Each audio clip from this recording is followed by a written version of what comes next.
రెండు తెలుగు రాష్ట్రాల yes news live TV channel ప్రేక్షకులకు స్వాగతం. ఆరోగ్య జీవన్ యాత్ర మరియు మార్నింగ్ వాకర్స్ క్లబ్ వారి ఆధ్వర్యంలో ఈరోజు ఘనంగా 79వ స్వాతంత్ర దినోత్సవ వేడుకలు జూలూరుపాడులో సుమారు 450 మీటర్ల పొడవు 1200 అడుగుల జెండాతో అంగరంగ వైభవంగా ర్యాలీని జెండా ప్రచార పండుగను నిర్వహించారు. ఈ కార్యక్రమంలో ప్రత్యేకంగా తిప్పర్తి శివ ప్లాస్టిక్ నివారణ, కాలుష్య నిర్మూలన చేపించాలి అనే కుతూహలం, అకుంఠిత దీక్ష పట్టుదలతో ప్రత్యేకమైన వస్త్రాలంకరణతో ప్లాస్టిక్ని అరికట్టాలని నినాదాలు చేస్తూ ప్రచార అవగాహన ర్యాలీ నిర్వహించారు. భరతమాత వేషంలో తిప్పర్తి లోహిత్ పాల్గొన్నారు. గ్రామ ప్రజలు, గ్రామ పెద్దలు, సామాజిక కార్యకర్తలు, జర్నలిస్టు మిత్రులు అనేక మంది స్వచ్ఛందంగా ఈ ర్యాలీలో పాల్గొన్నారు.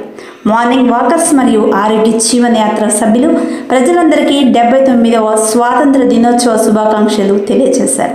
ఇందులో తిప్పర్తి శివ, బోస్ బండ్ల వెంకటేశ్వర్లు, బాబీ, ప్రేమ్ మరియు మార్నింగ్ వాకర్స్ సభ్యులు తదితరులు పాల్గొని ఎన్జిఓ శివకి అభినందనలు తెలియజేశారు.